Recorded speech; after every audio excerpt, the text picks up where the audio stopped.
You just spoke with the CFO of Alphabet, Ruth Porat. What did she tell you? Yeah, it was interesting, some granular detail, right? I think we start with the layoffs and this idea of growth. And what she basically said is that they're readjusting their cost base, right? They're looking at how to boost profits long term. Layoffs are a part of that, but you'll note in the earnings statement the work that they did around real estate. What she had to say is we're committed to re-engineering our cost base to long-term profitable growth. We focused on this idea of layoffs because I don't know if you guys caught it in the earnings statement. They outlined the charges, $1.9 billion to $2.3 billion, but there may be additional charges down the line. I asked her if that meant more layoffs, and she said no. What we're seeing is the impact of the layoffs will show up in Q1 here in the United States. They've informed those affected in the United States, but the process of doing these layoffs internationally and overseas is more complicated, and that's why they're warning of some possible additional unforeseen charges. And Ed, what did she have to say about the core search business, Google itself? So there's an acknowledgement from Ruth Porat that actually they are seeing macroeconomic headwinds, right? Porat never goes into detail. She doesn't break down by geography. She doesn't talk exactly what it is that's impacting the end markets, either the advertisers or the consumer. All that she would say is that the headwinds are present. However, she was pretty bullish on the resiliency was the word that she used on the core search business. I think that's really interesting because I'm looking at the numbers for the fourth quarter, and revenue ex-TAC actually came in slightly below estimates, didn't it? So it seems like the search business is holding up. They, of course, exceeded expectations in their other business units, but that's what she zeroed on, the core search resiliency. And let's also bring in AI because, as Katie reminded us, it was front and center here for the company in its press release of its earnings.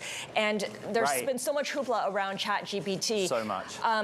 It feels like it's still a little bit of a novelty. It hasn't hit the inflection point where everyone has adopted it. There isn't mass adoption yet, but certainly companies like Alphabet need to get out ahead of it, at least be able to frame where they are.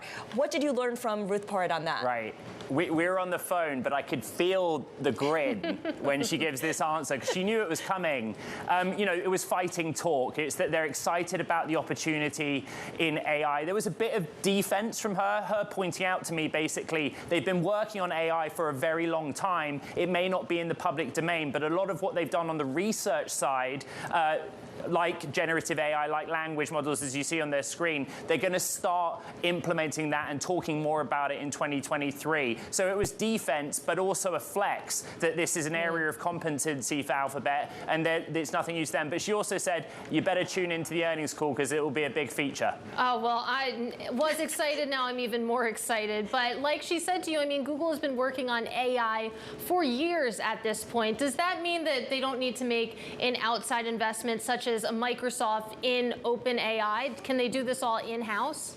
I think that is a really important question because how incongruous are those two ideas, readjusting the cost base for long-term profit and then also doubling down on AI. You know, you'll notice in the reporting from Bloomberg News that to some extent the AI team at Google was spared, although it was impacted by the layoffs. But I have to be honest, Porat didn't bite on that one, you know, on the idea of M&A or spending or increasing budget. All she said is that they'd focus on growth areas, which I think we take as code for we're in this fight, we're into AI. Yeah, well, right now what's not growing is advertising, and this is certainly something that we had heard about from other companies exposed to this part of the economy, such as Snap. And I know you can't compare the two, but I wonder to what extent she is giving any indication that they see a turn here in advertising.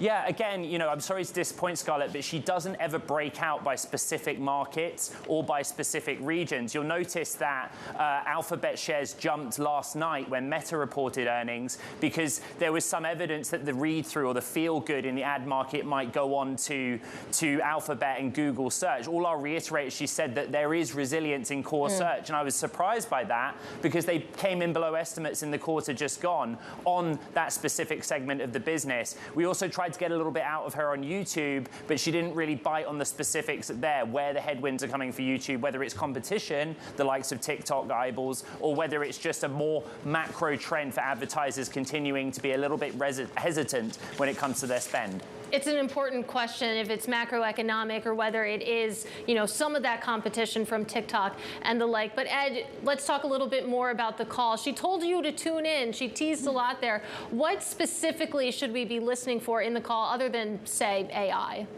Yeah, I think it's about this new leaner, meaner Alphabet. You know, it's an interesting idea that they emphasize where current headcount is in the earnings statement, and this idea that, you know, the layoffs that they took were at historic levels, but they do see a path forward when it comes to profit and the bottom line. I think we want to hear a little bit more about cloud. You know, a lot of the emphasis was on the broader company and restructuring it in terms of efficiency and cost savings.